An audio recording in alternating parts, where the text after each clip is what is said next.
Qui est content d'être ici ce matin? Amen. J'entends comme 2 voix, ou bien 3 voix. Je pense qu'on est beaucoup plus que là. Qui est content d'être ici ce matin?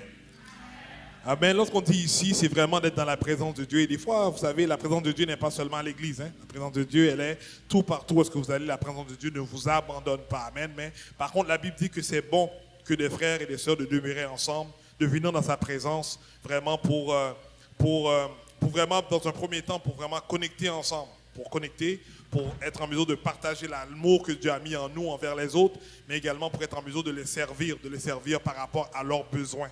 Par rapport à leurs besoins. Vous savez,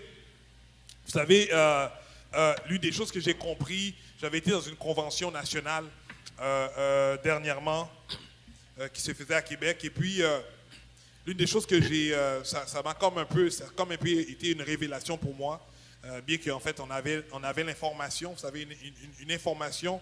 Premièrement, qu'est-ce qu'on reçoit est une information, et par la suite, elle devient une révélation. Et une fois qu'elle devient une révélation, c'est par la suite que elle peut devenir application. Et bien que c'est quelque chose que nous faisions dans le passé, mais j'ai compris que, je regarde mon temps, j'ai compris que c'est un élément essentiel en fait au corps. C'est quelque chose d'essentiel dans le royaume. C'est vraiment la communauté. La communauté. Et on dit oui, c'est vrai, l'église c'est la communauté, mais par contre, qu'est-ce que je veux dire, c'est que très souvent, on va centraliser le service du dimanche matin, ou bien on va mettre beaucoup d'importance, ou bien l'accent sur le service, l'adoration et la prédication seulement, et bien que je crois que c'est un élément important dans le concept de Dieu, mais également la communion fraternelle, elle est aussi importante. Et quand je dis communion fraternelle, très souvent, on va attribuer la communion à la Sainte Seine, mais la communion fraternelle, c'est lorsque on puisse maintenant passer du temps ensemble, apprendre à se connaître, être en mesure d'échanger des noms, donc ne pas reconnaître les gens avec le visage, mais avec des noms, connaître un peu c'est qui la famille, et c'est quoi égal, plus qu'on apprend à se connaître, mieux qu'on est à l'aise à partager nos besoins dans le but qu'on puisse prier l'un pour l'autre, parce que c'est ce que la Bible nous demande. Nos responsabilités, c'est de prier l'un pour l'autre. Des fois, on prie vaguement, mais lorsqu'on a des éléments ou bien on a des informations, ça permet d'être beaucoup plus direct lorsqu'on va au Seigneur pour un frère ou bien une sœur. Donc, c'est tout ça pour vous dire que j'aimerais vraiment que, on avait dit le dimanche passé, je crois, officiellement, on a ouvert la partie, ou bien on a redémarré le temps de partage en bas, qui est un temps d'agapé ou bien un temps de fraternisation, où est-ce qu'on a préparé en fait des petits goûters, des petits bouchées pour vous, et de quoi boire, café, etc. Donc je vous demande vraiment, après le service, si vous pouvez prendre le temps de vraiment aller dans le sous-sol et apprendre en fait à se connaître, apprendre vraiment à s'échanger, parce que c'est là que la communauté, la connexion en fait se fait, qui fait en sorte, comme j'ai dit tantôt, on est en mesure d'apprendre à se connaître et d'être en mesure d'aider l'un l'autre, de prier l'un pour l'autre, de s'écouter, d'échanger, de connecter. Et peut-être que c'est toi qui as peut-être tu es peut-être un contact pour moi que j'attendais, ça faisait longtemps, qui peut ouvrir une autre porte que je désirais avoir dans le nom de Jésus. Donc, vraiment, je vous encourage, après l'église, d'aller dans le sous-sol. Il y a de quoi qui est préparé pour vous. C'est intentionnel. Soyez à l'aise, on est en famille. Et je demande qu'on puisse vraiment échanger. Et partez d'ici en essayant d'apprendre le nom d'une personne que peut-être que vous n'avez pas pris le soin de connaître depuis le temps que vous êtes ici, dans le nom de Jésus. Amen. Donc, c'est très important pour moi, parce que je crois que cette partie-là, elle est aussi importante que le service d'adoration et de louange et de prédication. Amen. Donc, je remercie également, je sais que Ruth n'est pas là, elle est descendue en bas, mais vraiment Ginette et Ruth pour le travail exceptionnel qu'ils font avec nos enfants. Vraiment, merci. C'est vraiment un privilège que nous avons de les avoir et du temps qu'ils consacrent pour vraiment aider et éduquer et vraiment encadrer les jeunes dans la formation qu'ils font avec eux. Donc, on vous dit vraiment merci pour votre service. Vous savez, aujourd'hui, je continue encore une fois sur le sujet, en fait, de l'existence. Donc je crois dans l'existence de Jésus-Christ. Je crois dans l'existence de Jésus-Christ. Donc c'est plusieurs sujets qui est vraiment centralisé sur Jésus-Christ. Donc je ressens en fait le besoin d'enseigner sur Jésus-Christ, les différentes facettes de Jésus, sa raison d'être, son existence et qu'est-ce qu'il est venu à accomplir et pourquoi en fait qu'on devrait croire en lui, pourquoi on devrait croire en lui et aujourd'hui je vais vraiment rester sur pourquoi qu'on devrait croire en Jésus et j'ai des éléments que je vais emmener, je crois, qui va vous fortifier, qui va vous encourager et qui va peut-être renforcer votre foi en ce qui a trait à la raison pour laquelle vous croyez. Vous savez, dans le livre de Matthieu 16, le verset 13 à 16, Jésus qui était avec les disciples les adressait et dit ceci. Jésus étant arrivé dans le territoire de Césarée de Philippe, demanda à ses disciples, « Qui dit-on que je suis, moi le Fils de l'homme ?» Il répondit, « Les uns disent que tu es Jean-Baptiste, les autres Élie, les autres Jérémie ou l'autre des prophètes. » Et Jésus va dire, « Et vous, leur dit-il, qui dites-vous que je suis ?» Et Simon-Pierre, mais Simon va répondre, « Tu es le Christ, le Fils du Dieu vivant. »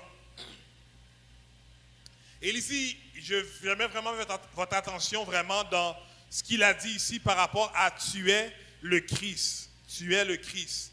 Vous savez, des fois, quand on parle de Jésus-Christ, on pense que c'est un nom composé, mais en vérité, c'est son prénom, c'était Jésus. Et le Christ, en fait, c'est le mot ou le nom qui va résumer qui est Jésus. Qui est Jésus. Et ça va décrire en fait son office, son rôle, sa fonction en tant que personne. Il est très important de répondre à une question qui est pour moi fondamentale. Pourquoi croyons-on, pourquoi on croit dans l'existence de Jésus-Christ? Vous savez, il y a certains qui croient dans le fait historique de la Bible. Donc, ils vont dire ou partager quelques informations qu'on retrouve dans la Bible. Il y en a d'autres qui vont croire dans le fait que Jésus-Christ a existé en tant qu'homme et qu'ils croient qu'il a réellement été sur terre.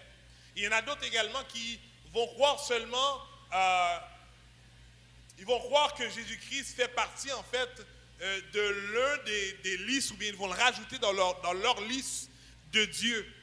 Donc oui, Jésus-Christ est un des dieux parce qu'il y a plusieurs dieux qui existent. Donc on va voir vraiment des personnes qui ont des convictions vraiment purement, comment dirais-je, purement intellectuelles. D'autres vont avoir purement de manière historique. Mais par contre, il est très important pour nous d'être en mesure de se répondre à cette question-là. D'être en mesure de savoir est-ce que je le crois, est-ce que je crois en Jésus-Christ à cause que peut-être mes parents m'ont enseigné par rapport à Jésus-Christ, ou bien parce que j'ai toujours été à l'église, ou bien parce que j'ai seulement entendu parler de ce Jésus. Il est bon en fait de connaître les faits historiques de la Bible et le fait qu'il y eut un homme qui s'appelait également Jésus et qu'il a réellement existé, mais cependant, il faut arriver à croire que Jésus-Christ n'est pas seulement le Fils de l'homme, mais qu'il est également le Fils de Dieu. Et on avait dit quelques semaines de cela que Jésus-Christ est Dieu. C'est d'avoir en fait une entière conviction que Jésus est celui qu'il dit qu'il est. Donc on ne croit pas seulement que Jésus a existé, on ne croit pas seulement qu'il y a un livre qui s'appelle la Bible qui parle de Jésus. On ne croit pas seulement que certains, en fait, le reconnaissent comme Dieu, mais par contre, on doit nous-mêmes avoir cette conviction, avoir cette profonde conviction que Jésus-Christ est Dieu et il est qui il dit qu'il est. Parce que Jésus-Christ lui-même a dit qu'il était Dieu. Vous savez,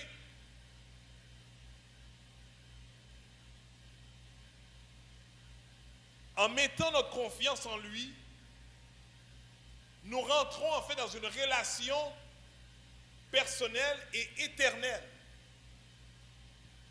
avec le Fils de Dieu. Celui dont les prophètes avaient annoncé qu'il devait venir. Et j'aimerais lire avec vous 3 prophéties. Et je vais également lire les passages du Nouveau Testament qui va attester que la prophétie s'est accomplie. Dans le livre de Deutéronome 18, verset 18, c'est un passage qu'on avait lu quelques semaines de cela qui dit « Je leur susciterai du milieu de leurs frères un prophète comme toi. » Il parle un prophète comme Moïse, donc celui qui va entendre, qui va avoir une relation face à face avec Dieu. « Et je mettrai mes paroles dans sa bouche et il leur dira tout ce que je lui commanderai. » Dans le livre de Matthieu 21, verset 11, il dit que la foule répondait « C'est Jésus, le prophète de Nazareth, en Galilée. » Donc le peuple a reconnu, et même dans ce que j'ai lu dans le passage précédemment, on va voir que le peuple disait qu'il était un prophète. Mais ici, le peuple va attester qu'il est prophète. On lit dans le livre de Psaume 110, le verset 4, qui dit « L'Éternel l'a juré, et il n'en sortira, et il ne s'en repentira point. Tu es sacrificateur pour toujours, à la manière de Melchisédek. » Et je ne rentre pas en détail dans le texte parce que plus après, je vais vraiment décortiquer d'autres textes qui vont revenir en fait par rapport à ces prophéties que je lis présentement. Donc ici, on voit que dans le psaume, ils ont prophétisé qu'il sera un sacrificateur pour toujours. Et dans le livre de Hébreux 3, le verset 1, il dit « C'est pourquoi, frères saints, qui avaient part à la vocation céleste, considérez l'apôtre et le souverain sacrificateur de la foi que nous professons, Jésus. » Donc on voit que Jésus également était souverain sacrificateur. Dans le livre également de Psaume 2, le verset 6, ça dit « C'est moi qui a oint mon roi sur Sion, ma montagne sainte. » Ici, quand on parle ici, on va voir qu'il dit que c'est lui qui a oint son roi. Et dans le livre de Matthieu 27, le verset 37, il dit, pour indiquer le sujet de sa condamnation, on écrivit au-dessus de sa tête, celui-ci est Jésus, le roi des Juifs. Donc on va voir que dans l'Ancien Testament, ils ont prophétisé beaucoup concernant Jésus. Et le mot qui a utilisé pour relater celui dont le prophète avait annoncé, c'était en fait un mot en hébreu qui était Messia. Et le mot Messia en français, ou bien en français veut dire le Messie. Ce qui est en fait défini dans le dictionnaire hébreu comme une personne ointe ou bien une personne qui est consacrée. Donc lorsque nous parlons de Messia, lorsque nous parlons de Messie, en fait, on parle d'une personne qui est ointe et d'une personne qui est consacrée. Lorsque nous parlons d'une personne qui est ointe ou consacrée, on parle d'une personne qui est mise à part pour une fonction précise dans son territoire. Dans la période de l'Ancien Testament, il y avait 3 catégories de personnes qui étaient ointes ou consacrées. Il y avait, premièrement, les prophètes, deuxièmement, les prêtres, et troisièmement, on voyait c'était les rois. Ils étaient oints, en fait, lorsqu'on parle, ils étaient oints, c'est qu'ils étaient frictionnés d'huile, donc on prenait l'huile et on les mettait sur eux comme symbole dans leur cérémonie avant de rentrer en fonction. C'était la manière, en fait, qu'ils étaient consacrés ou bien qu'ils étaient Messiah. Et c'est pour ça que j'emmène cela, c'est pour faire comprendre que dans l'Ancien Testament, il y a plusieurs portions d'écriture qui va mentionner Messiah ou bien le Messie. Mais par contre, lorsqu'on dit exemple Messiah, le Messie, ou bien tu dois être Messiah, ou bien celui-ci va être Messiah, celui-ci doit être le Messie, parce qu'il faut comprendre que le mot Messie n'a pas seulement été utilisé pour Jésus le Christ. Le mot Messie Messiah a été utilisé à tous les fois qu'ils ont mis à part un prophète, qu'ils ont mis à part un prêtre ou qu'ils ont mis à part un roi. Parce que le mot Messiah veut dire oint ou mettre à part ou consacré.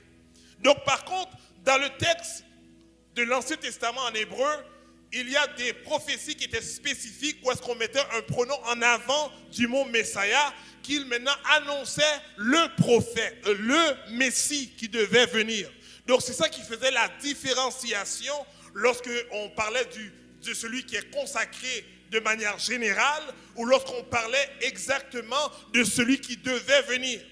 Je vous ai dit que dans l'Ancien Testament, il y a en fait la manière dont on lit les récits de l'Ancien Testament, on voit en fait un engouement, on voit une attente, parce qu'ils attendent quelqu'un, ils attendent ce Messie qui doit venir. Et je vous fais savoir cela parce que pendant l'Ancien Testament, il y a eu beaucoup de rois, il y a eu beaucoup de prophètes, également de sacrificateurs qui se sont fait loin ou qui se sont fait mis à part. Vous savez, dans Jean 1, verset 41, André fut le premier qui rencontra son frère Simon. Et il lui dit, nous avons trouvé le Messie, ce qui signifie le Christ. Et c'est très important parce que on met beaucoup d'importance dans le texte que j'ai lu tantôt, dans le livre de Matthieu 16, où est-ce qu'on va dire, waouh, c'est Pierre qui a premièrement reçu cette révélation-là, que Jésus-Christ était le Christ.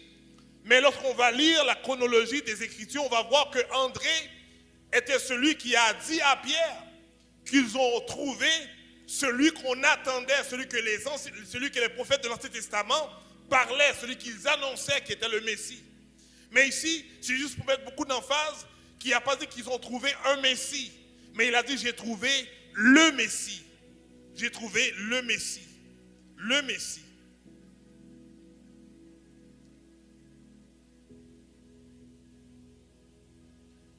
On dit que le Messie, ou bien Messie veut dire oint, mettre à part.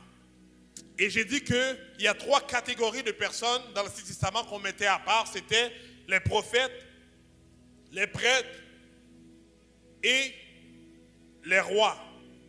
Lorsqu'on parle de prophète, on parle d'une personne qui est une porte-parole de la part de Dieu. Donc Dieu parle et que lui, il va maintenant dire aux hommes ce que Dieu l'a dit.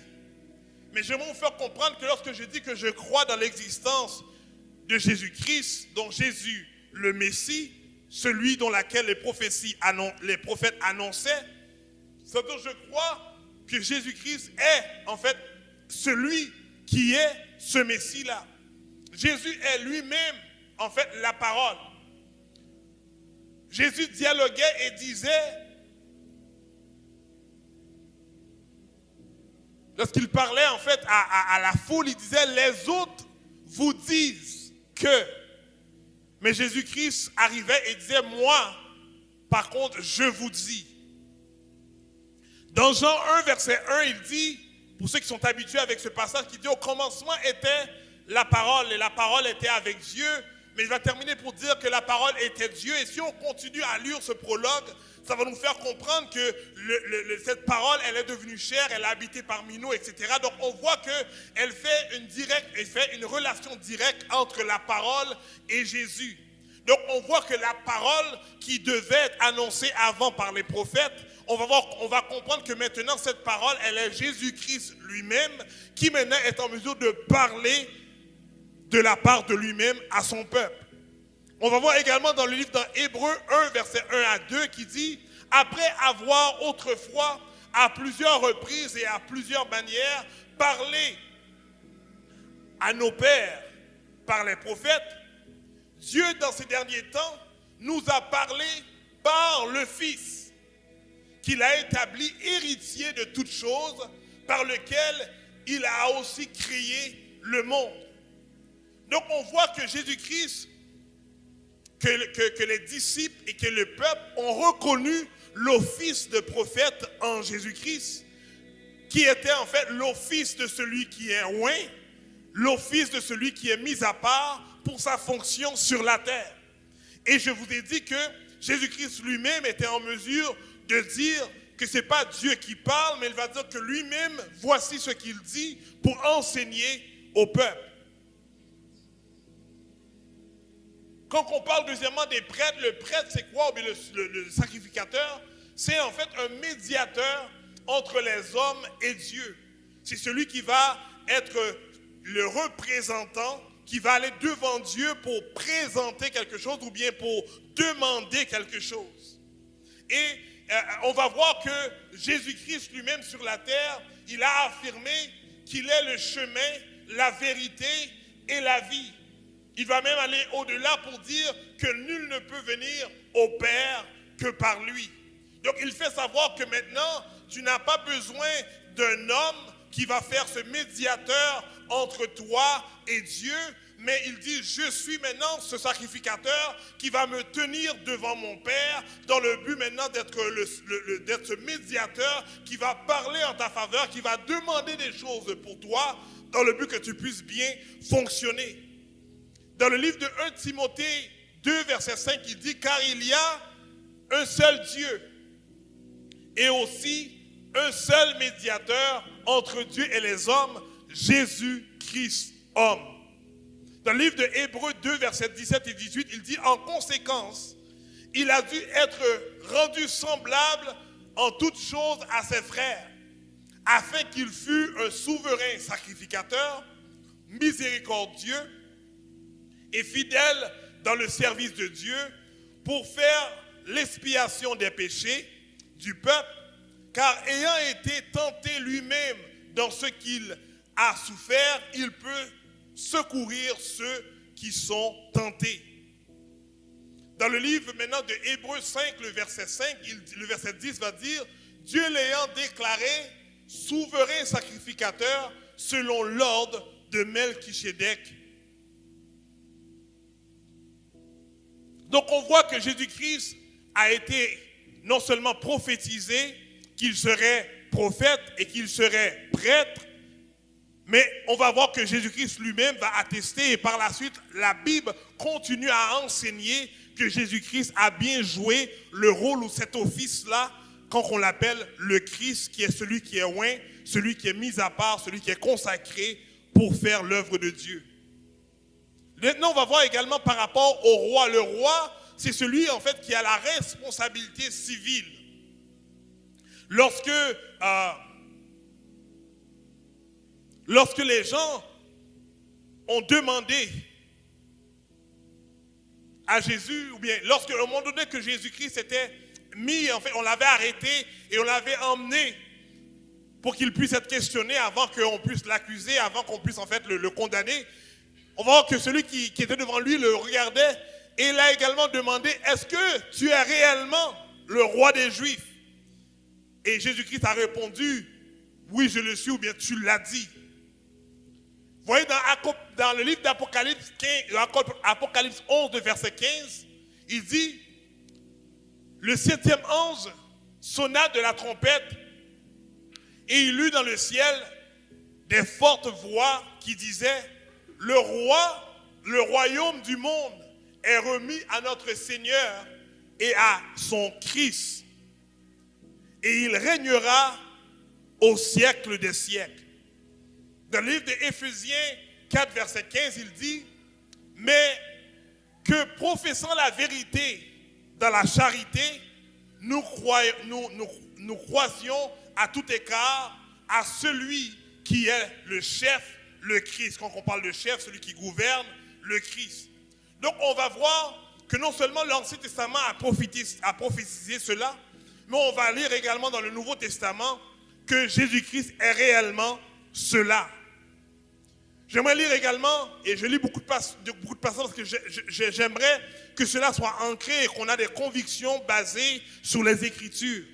Vous savez, dans le livre de Colossiens 1, versets 15 et 16, il dit, il est l'image du Dieu invisible, le premier-né de toute la création, car en lui ont été créées toutes les choses qui sont dans les cieux et sur la terre, les visibles, les invisibles, trône, dignité, domination, autorité, tout a été créé par lui et pour lui.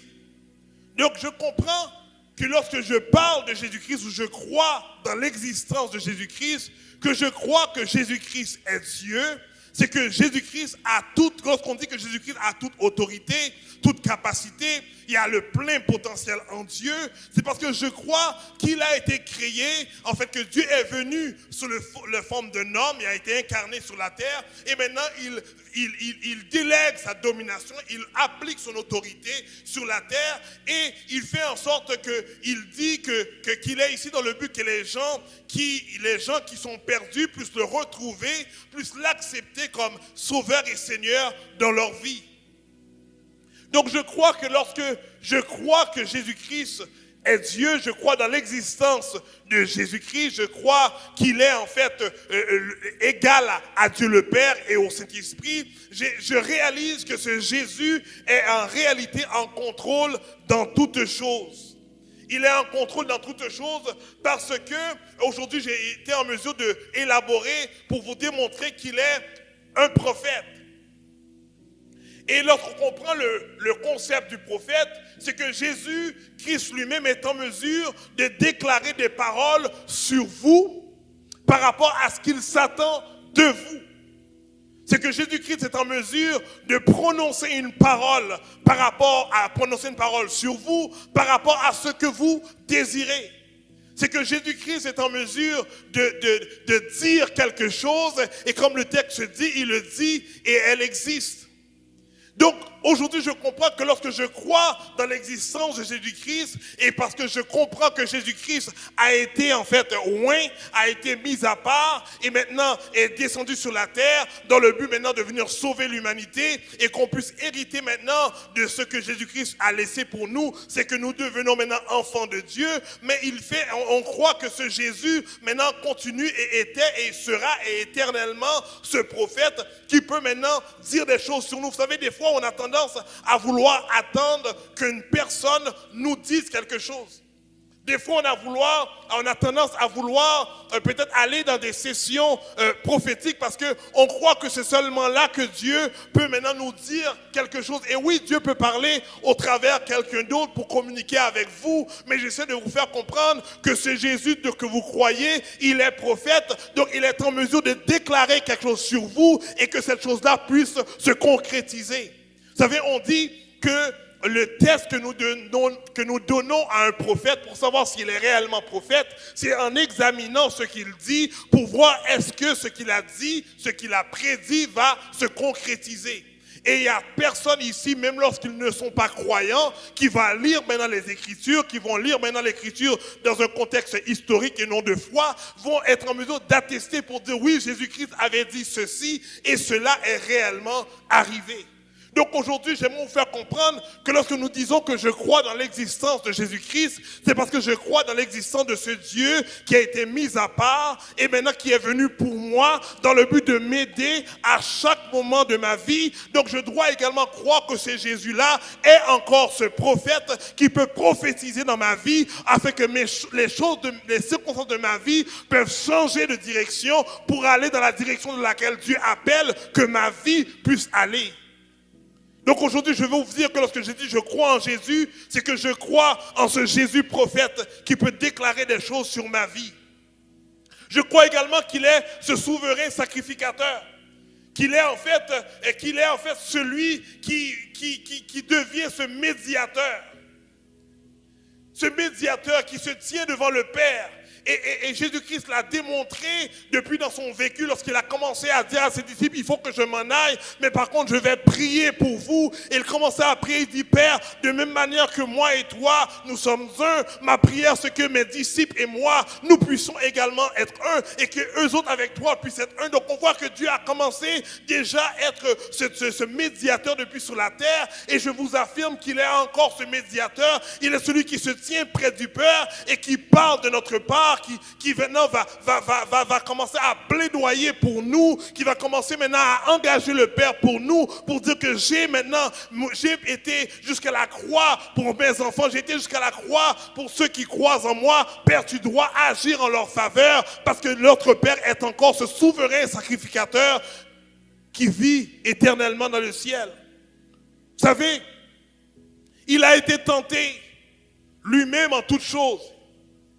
Et c'est pour cela que nous croyons qu'en tant que médiateur, en tant que souverain sacrificateur, il est en mesure maintenant de compatir à nos besoins. Il est en mesure de venir au secours dans nos tentations parce que lui-même a été tenté en toutes choses. Et c'est pour cela que des fois, on a tendance, on veut aller demander de l'aide à une personne et on s'attend en fait à une solution ou à un conseil. Mais qui sait aujourd'hui qu'une personne qui a passé au travers une expérience est en mesure de t'apporter quelque chose de concret, quelque chose de visible, quelque chose maintenant quelque chose qui va faire du sens par rapport à ton vécu et que tu sais que cette personne, lorsqu'elle te dit cela, c'est parce qu'elle a passé au travers, donc elle sait de quoi qu'elle parle. Aujourd'hui, j'aimerais vous faire savoir que Jésus-Christ, ce souverain sacrificateur, a passé au travers toutes choses que l'humain peut passer au travers. C'est pour cela que lorsque nous avons des circonstances, des situations, des pépins, on peut aller près de lui parce qu'on sait qu'il va comprendre ce que nous vivons, ce que nous traversons et il est en mesure d'apporter des solutions parce que lui-même a passé au travers cela.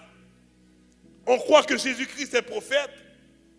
On croit que Jésus-Christ est souverain, sacrificateur. Et on croit également que Jésus-Christ est roi.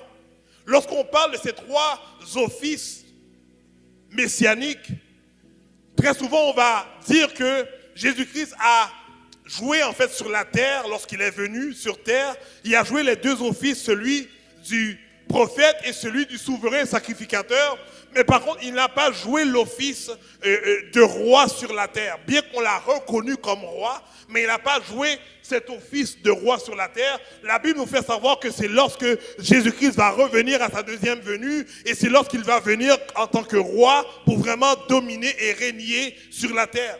Mais par contre, nous croyons que si Dieu est esprit, et nous croyons que dans le concept d'esprit, il n'y a pas de temps, il n'y a pas d'espace. Donc nous croyons que Jésus-Christ ne va pas devenir roi, mais nous croyons que Jésus-Christ est déjà roi. Donc, lorsqu'on parle qu'il est roi, donc la Bible nous dit que le royaume du monde est remis à notre Seigneur parce qu'il est le chef. Donc lorsque je comprends que je crois dans l'existence de Jésus-Christ, je crois, c'est parce que je crois qu'il est Dieu, mais également c'est parce que je comprends qu'il a été mis à part dans le but de jouer un rôle spécifique dans ma vie. Vous savez, c'est pour ça que nous parlons, la dernière fois j'ai parlé de la triunité de Dieu, la trinité de Dieu. Donc je crois dans cette personne-là, je crois qu'il joue un rôle spécifique. Et il est très important de comprendre le rôle que Jésus-Christ, que le Fils joue dans notre vie à tous les jours. Donc il dit que le royaume, en fait, le royaume du monde est remis à notre Seigneur. On sait que après le péché, après le péché qui est rentré dans l'humanité, que Satan est venu et a commencé à prendre le dessus, a commencé à dominer, a commencé à diriger. Mais aujourd'hui, qui croit malgré ce qui se passe dans le monde, que Jésus-Christ est le roi de ce monde. Ça va être très important de comprendre cela. Et lorsque tu comprends le concept de roi, donc tu comprends que malgré que l'ennemi essaye de prendre le terrain, malgré que les circonstances de la vie veulent aller dans une direction contraire par rapport à ce que toi tu t'attends, mais tu restes croire que ton Dieu, que Jésus-Christ est roi, que Jésus-Christ a la domination, il a le sceptre, c'est lui qui dirige toutes choses. Rien ne peut s'arriver si ce n'est pas lui qui le permet d'arriver. Donc c'est pour cela que nous croyons que malgré les circonstances viennent, qui sont difficiles, elles nous font pleurer, mais par contre nous croyons que notre Rédempteur est vivant et que je vais être en mesure de m'en sortir de la circonstance dans laquelle je traverse parce que mon Dieu est fidèle. Et parce qu'il est roi et c'est lui qui domine sur toute chose. Donc ce qui veut dire que Satan le diable en réalité est sous le contrôle de Jésus mon roi. Est-ce qu'on est là? Pourquoi je dis cela? C'est parce qu'il dit que le royaume du monde a été remis au Seigneur Jésus-Christ. Et la Bible nous fait comprendre que Satan, en fait, lorsqu'il a été précipité dans ce monde. Est-ce qu'on est là jusqu'à présent? Et je sais qu'à un moment donné, Élie l'avait mentionné par rapport à la Genèse, lorsqu'on parle en fait du tohu-bohu, lorsqu'on parle du chaos qu'il y a eu, et ça nous explique, elle nous a expliqué dans le contexte qu'il y avait eu, comment que Satan est rentré dans le monde et a commencé à diriger. C'est pour ça qu'il a eu en fait cette opportunité maintenant d'aller séduire Adam et Ève. Est-ce qu'on est là jusqu'à présent? Et la Bible nous fait comprendre que Adam et Ève avaient cette autorité, avaient cette notoriété, étaient en mesure de dominer sur toutes choses. Mais la Bible nous fait comprendre que lorsqu'ils ont péché, la Bible a dit qu'ils ont commencé à perdre cette autorité, cette domination qu'ils avaient. Mais je fais comprendre que lorsque Jésus-Christ, lui qui est roi d'éternité en éternité, lorsqu'il avait déjà prédit qu'une journée il va venir, il va envoyer quelqu'un pour venir maintenant briser la tête de Satan, pour écraser la tête de Satan. Il nous a fait comprendre maintenant que nous lisons les Écritures à la lumière du Nouveau Testament, à la lumière de Jésus-Christ. On va voir que Jésus-Christ lui-même est venu et maintenant a brisé la tête de Satan. Qu'est-ce que cela veut dire? C'est qu'il a pris maintenant autorité maintenant sur la terre, sur le monde, que Satan lui-même contrôlait avant, mais maintenant on est en mesure, nous qui sommes croyants, qui sommes des êtres spirituels, qui comprenons la parole de Dieu, on va dire: Satan, tu sais quoi, tu avais oui certainement contrôle avant, mais maintenant le contrôle n'est pas à toi. Ce que tu fais, c'est ce que Dieu te permet de faire, mais en vérité c'est mon Dieu qui contrôle. Et c'est pour cela que lorsque je comprends cela, j'ai cette attitude envers les circonstances qui se passent autour de moi, pour dire que je sais que mon Dieu est en contrôle, que Jésus est en contrôle, parce que le monde l'appartient. Tout ce qu'il a dans le monde lui appartient, est sous ses pieds. Donc ce que Satan pense qu'il va faire, c'est un mensonge. Et c'est pour cela que j'aimerais terminer avec cela. C'est que, vous savez, Satan, le diable, on ne doit pas minimiser Satan. Satan, c'est un être qui a été créé par Dieu, un être exceptionnel. De la manière dont il a dirigé l'orchestre de Dieu, les anges de Dieu. Donc ce n'est pas en fait n'importe qui, il comprend. Il sait comment manigancer, il sait comment manipuler, il sait comment influencer. Il sait comment venir et s'infiltrer pour mettre le doute ou quoi que ce soit. Mais aujourd'hui, j'aimerais vous faire comprendre que Satan essaye toujours de faire les mêmes choses d'année en année, de siècle en siècle. Il ne change pas. Mais par contre, ça n'empêche pas que des fois, nous tombons dans ces circonstances. Mais par contre, j'aimerais vous faire comprendre que Satan, lui, il pensait en fait, son plan était vraiment, quand on dit qu'il cherche vraiment à détruire, il cherche à voler, il cherche à tuer. Son plan, c'était vraiment de reprendre la domination. Parce qu'il savait qu'il allait la perdre, parce que Jésus-Christ, à la prophétie de Jésus-Christ, est en train de s'accomplir lorsque Jésus-Christ est venu sur terre. Et Satan, lui, il cherchait encore une fois à manigancer pour faire en sorte qu'il puisse demeurer celui qui a le contrôle de ce monde. Et il a commencé par tenter Jésus-Christ dans le désert à 3 reprises. Mais par contre, il a échoué. Mais il a dit, de toute manière, je vais continuer parce qu'il est encore vivant, j'ai encore du temps. Est-ce que vous savez que tant aussi longtemps que vous êtes vivant, tant aussi longtemps que vous respirez, Satan le diable va toujours essayer de vous tenter, de vous déranger, de vous manipuler, de faire tout ce qu'il veut pour vous empêcher de voir la gloire de Dieu ou de voir maintenant votre destinée arriver à bout. Mais nous devons maintenant savoir que ce n'est pas lui qui est maintenant, que ce n'est pas lui qui est en contrôle, mais c'est Jésus-Christ qui est en contrôle. Et lorsqu'il faisait cela, il voulait empêcher la destinée, la finalité de ce que Jésus-Christ était venu faire ici-bas sur terre. Mais la parole de Dieu nous fait savoir que même lorsque Jésus-Christ a continué, il a persévéré, il savait où est-ce qu'il s'en allait. Mais la Bible nous dit que même à un moment donné, Jésus-Christ est allé dans le jardin de Gethsémane et il a commencé à pleurer, il a commencé à demander au Père, et si tu peux écarter en fait cette coupe de moi. Pour lui, c'était sa préférence en parlant de Jésus, l'homme. Mais la parole de Dieu nous fait comprendre que sûrement, en fait, l'Esprit est venu réveiller Jésus pour dire, mais qu'est-ce que tu dis là? Et la parole de Dieu nous fait savoir que Jésus-Christ à la fin a dit, mais Seigneur, Père, non pas ma volonté, mais ta volonté. Mais je crois qu'en ce moment-là, et je pense que j'ai déjà dit cette histoire-là ici, que Satan, le diable, il avait cet objectif. Il était content lorsqu'on a arrêté Jésus. Il était content lorsque Judas s'est laissé succomber pour maintenant être en mesure de payer, d'être le traître pour recevoir de l'argent pour trahir Jésus. Et il voit que maintenant son plan, le plan de Satan, c'était de détruire Satan, c'était de tuer Jésus. Et il voit que son plan qu'il a mis en œuvre est en train maintenant de se concrétiser, parce que, n'oubliez pas, il a le contrôle. Il avait le contrôle, la domination, il avait autorité sur les humains. Donc il voyait que son plan plan, sa planification est en train de se concrétiser. Mais ce qu'il ne savait pas, c'est qu'en réalité, il a seulement le contrôle sur la terre, mais il n'a pas le contrôle sur l'univers. Est-ce qu'on est là jusqu'à présent? Vous savez, des fois, il y a une personne qui pense qu'à cause qu'il a contrôle d'un département, il contrôle une compagnie. Hein? Mais il faut comprendre que le département, elle est à l'intérieur de la compagnie et la compagnie est gérée par une autre personne qui est beaucoup plus élevée que lui. Et lui, il pensait qu'il était en mesure de concocter quelque chose, de planifier quelque chose bien fait, arriver à la fin pour qu'il puisse voir maintenant la vie de Jésus qui devait venir sauver l'humanité terminée. Est-ce qu'on est là jusqu'à présent? Mais aujourd'hui, je veux faire savoir que Satan sait ce qu'il fait. Des fois, il agit dans vos vies jusqu'à ce que vous êtes en train de pleurer pour dire au Père, pourquoi je passe au travers de cela? Pourquoi c'est moi qui dois vivre ça? Pourquoi encore moi qui dois maintenant être là dans cette situation-là? Mais la Bible nous fait savoir que même lorsque Jésus-Christ a dit cela, mais il a dit, Père, à la fin, c'est ta volonté. Donc je veux vous encourager, vous, peut-être qui êtes dans cette situation-là, de dire dans vos prières, Seigneur, je n'aime pas la situation, je ne veux pas être là. Mais Père, je comprends que ma vie, elle est contrôlée par toi, mais pas ma volonté, mais que ta volonté se fasse. Vous savez, c'est très difficile de faire ça. Mais par contre, lorsque tu réalises l'ensemble de qui Dieu est, tu comprends que c'est Dieu qui est en train de manigancer, de contrôler, d'orchestrer tout ce qui se passe dans l'humanité, tu vas dire, mais Seigneur, je comprends que moi, je ne comprends pas. Parce que ce qui se passe maintenant, je ne le comprends pas. Et des fois même, tu ne veux pas la comprendre. Mais Père, je ne veux pas que ce soit ma volonté, mais que ta volonté soit faite. Père, je ne comprends pas ce qui se passe, mais à la fin, je veux que tu sois glorifié. Je ne sais pas qu'est-ce qui se passe, Seigneur, mais à la fin, je veux que tu sois élevé. Je ne sais pas qu'est-ce qui se passe, Seigneur, mais à la fin, je veux que tu sois magnifié. Parce que tu es Dieu et c'est toi qui règnes.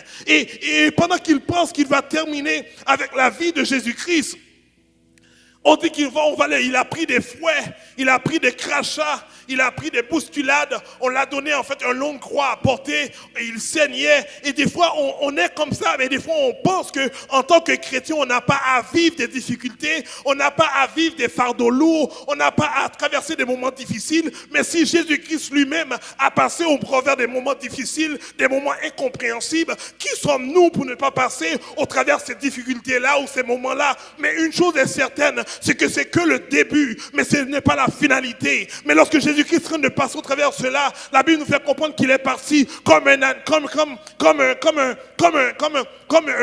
berger, en fait, pas comme un berger, mais comme un agneau, vraiment, sans dire un mot, il allait parce qu'il savait sa destination, il savait voici qu'est-ce qu'il devait faire. Mais qu'est-ce qui est bon dans cela? C'est que Satan ne connaît pas tout. Notre Dieu est omniscient, mais Satan, lui, connaît seulement ce qui se passe maintenant, dans le moment maintenant ou dans le passé. Et c'est pour cela que je veux dire que votre plan, votre vie, elle est assurée en Dieu. Parce que si Satan savait seulement ce qui allait se produire demain, il aurait fait tout ce qui est en son pouvoir pour empêcher que tu puisses atteindre cela. Mais parce qu'il est limité, alléluia, parce qu'il est limité dans ce qu'il sait, et notre Dieu est illimité dans ce qu'il sait, je sais que c'est moi qui va réussir quand même, c'est moi qui va percer quand même, c'est moi qui va vivre ma délivrance quand même, parce que lui il sait que des choses partielles, mais mon Dieu connaît toutes choses.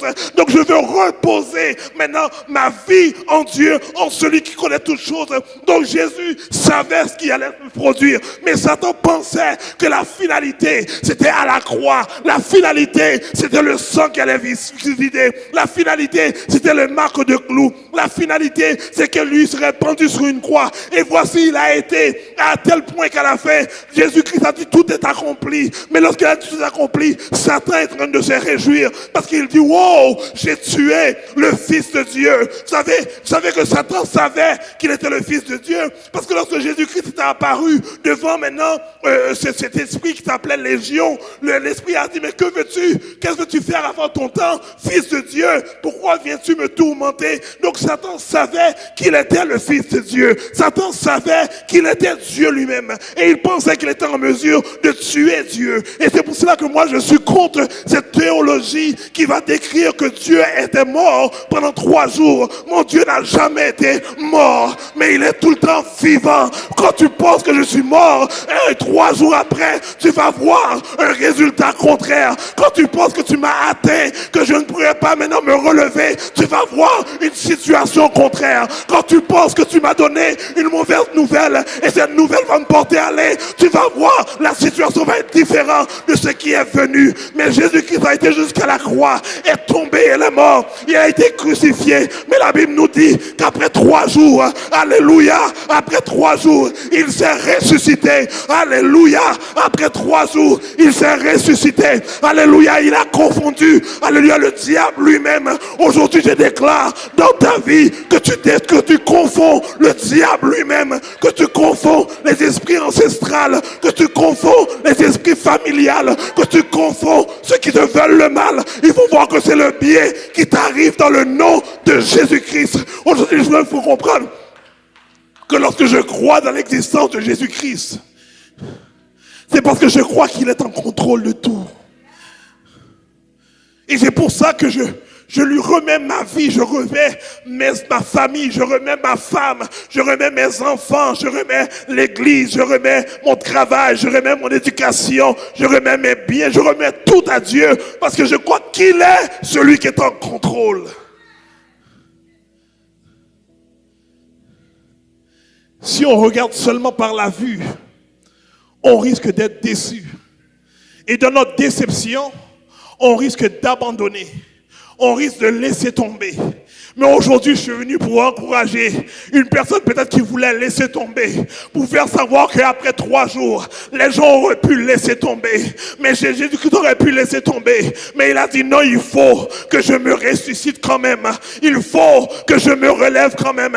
Il faut que je refasse mon arapétion. Vous savez, Jésus-Christ aurait pu se ressusciter et aller directement faire son ascension et aller près du Père. Mais il a dit non, il ne faut pas seulement que moi et le Père savons que les bonnes choses, que la délivrance est venue. Mais il a dit, il faut que l'humanité entière soit au courant. Il faut que ce soit écrit dans les livres que Jésus-Christ est venu, est mort et il est ressuscité après 3 jours. Aujourd'hui, j'aimerais vous faire comprendre que Jésus ne désire pas que seulement toi ou ton conjoint ou ta famille sache ce qu'il fait pour toi, mais il veut que tout le monde soit au courant. Et c'est pour cela que lorsque Dieu agit, il agit de manière extravagante, il agit de manière incomparable, il agit de manière exceptionnelle, il agit de manière que même toi tu ne comprends pas. Et c'est pour ça qu'il dit, ne garde pas ton témoignage pour toi, mais témoigne, parle ce que Dieu peut faire, ce que Dieu a fait, ce que Dieu va faire. Vous savez, notre Dieu est un Dieu qui est omniprésent, il n'est pas contenu par le temps.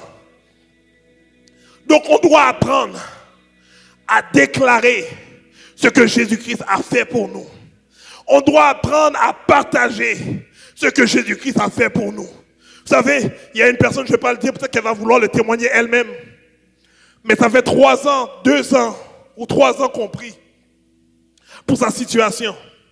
Et des fois, elle est à terre, elle est découragée. Elle dit, pasteur, je ne comprends pas.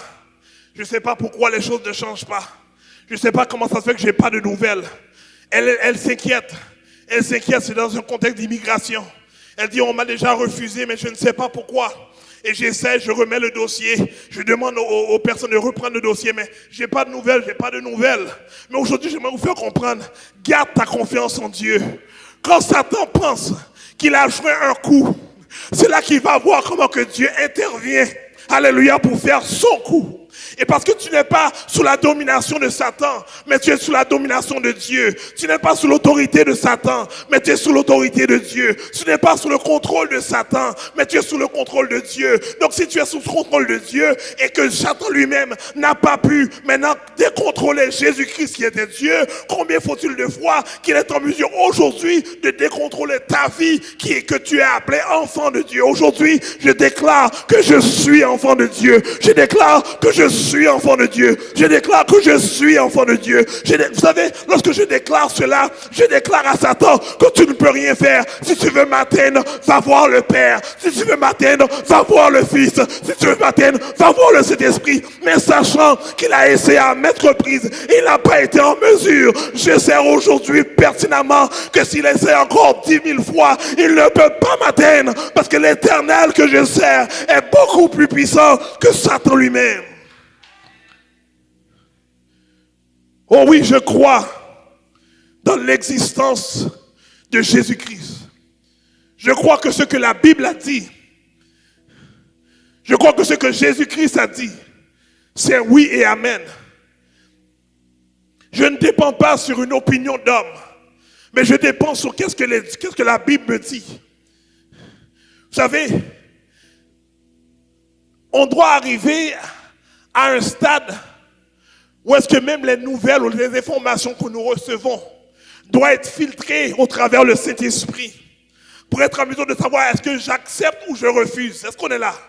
Très souvent, on accepte des choses qu'on ne devrait pas accepter. Très souvent, on reçoit des choses qu'on ne devrait pas recevoir. Mais dans le nom de Jésus aujourd'hui, je déclare que nous n'acceptons pas ce qui n'est pas de Dieu. Ce qui n'est pas de Dieu ne rentre pas dans ma famille. Ce qui n'est pas de Dieu ne rentre pas dans mon mariage. Ce qui n'est pas de Dieu ne rentre pas dans mes enfants. Ce qui n'est pas de Dieu ne rentre pas dans mon entreprise. Ce qui n'est pas de Dieu ne rentre pas dans mon emploi. Ce qui n'est pas de Dieu ne rentre pas partout où je suis. L'Esprit de Dieu m'entoure. Elle m'environne. Au nom de l'Éternel, je les taille en pièces. Tout ce qui vient m'environner, qui n'est pas de Dieu, je les taille en pièces dans le nom de Jésus. Et je déclare que je suis plus que vainqueur par Jésus-Christ qui me fortifie. Je crois dans l'existence de Jésus-Christ. Oh oui, je crois. Je crois dans l'existence de Jésus-Christ. Parce que je suis en mesure, non seulement de croire par la foi, parce que la Bible elle est un livre de foi, mais également je crois parce que même les statistiques intellectuelles, même les statistiques historiques vont décrire, vont corroborer que Jésus-Christ est vrai et qu'il est Dieu. Aujourd'hui, je vous encourage de vous appuyer sur Jésus-Christ, d'avoir une confiance en lui, parce qu'il est celui qui a dit « Je serai avec vous tous les jours, jusqu'à la fin du monde ». Il a dit « Je ne vous laisserai pas orphelin ». Tu n'es pas seul. Jésus-Christ est avec toi. Tu n'es pas seul. Jésus-Christ est avec toi. Je répète, tu n'es pas seul. Jésus-Christ est avec toi. Et va chez toi avec cette conviction que je sers le Dieu qui est en contrôle. Non seulement du monde, mais de toutes les galaxies. Et parce qu'il est en contrôle, j'ai cette assurance que je vais aller et arriver au bon port. Je ne sais pas quand est-ce que je vais l'atteindre, mais je sais que je vais l'atteindre. Est-ce qu'on est là? Je ne sais pas quand est-ce que je vais avoir le résultat, mais je sais que je vais le voir quand même. Je ne sais pas quand est-ce que je vais avoir le changement, mais je sais que je vais le voir quand même. Je ne sais pas quand est-ce que je vais avoir la délivrance, mais je sais que je vais le voir quand même. Je ne sais pas quand est-ce que je vais voir que les choses vont changer, mais je crois en mon Dieu, donc je crois qu'elle va arriver quand même. Et je vous encourage à percer, à continuer, à foncer avec cette détermination. Non parce que vous pensez au-delà de qui vous êtes, mais c'est parce que vous êtes des enfants de Dieu. Et c'est parce que nous croyons en Dieu, celui qui est ressuscité et qui règne d'éternité en éternité. Pendant que je demande de vous tenir debout, parce que je pense que j'ai pris beaucoup de temps.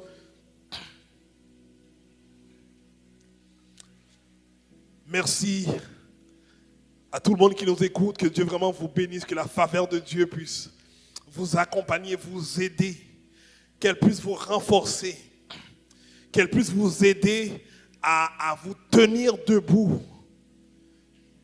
Pendant que tout ce qui se passe autour de toi veut seulement te faire tomber.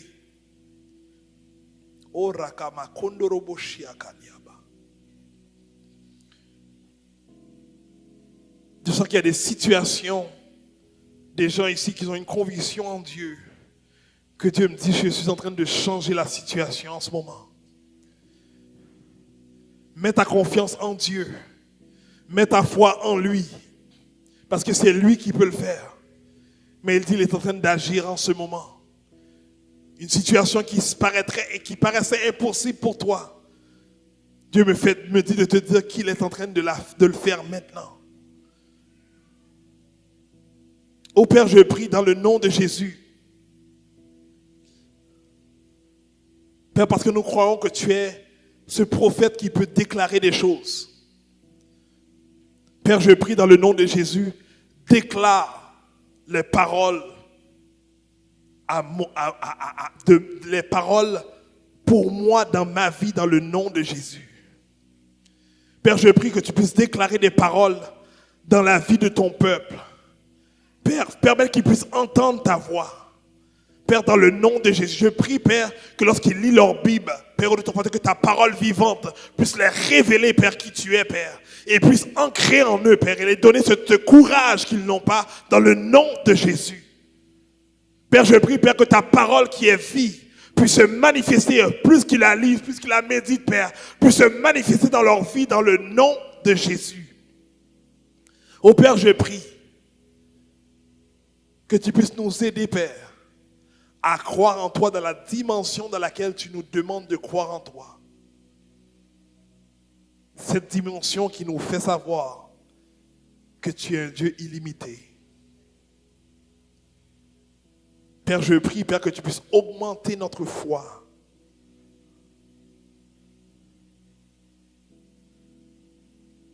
Augmente-la dans le nom de Jésus. Donne-nous grâce sur grâce. Dans le nom de Jésus, faveur sur faveur. Fais-nous pas manquer des opportunités qui se présentent devant nous dans le nom de Jésus. Je prie, Père, que nous puissions être la tête et non la queue. Père, qu'on puisse être les premiers et non les derniers. Qu'on puisse être tes ambassadeurs, tes représentants sur terre. À chaque jour de notre vie, dans le nom de Jésus, je te prie. Amen. Passez une excellente semaine. Que Dieu vous bénisse abondamment. Je vous aime.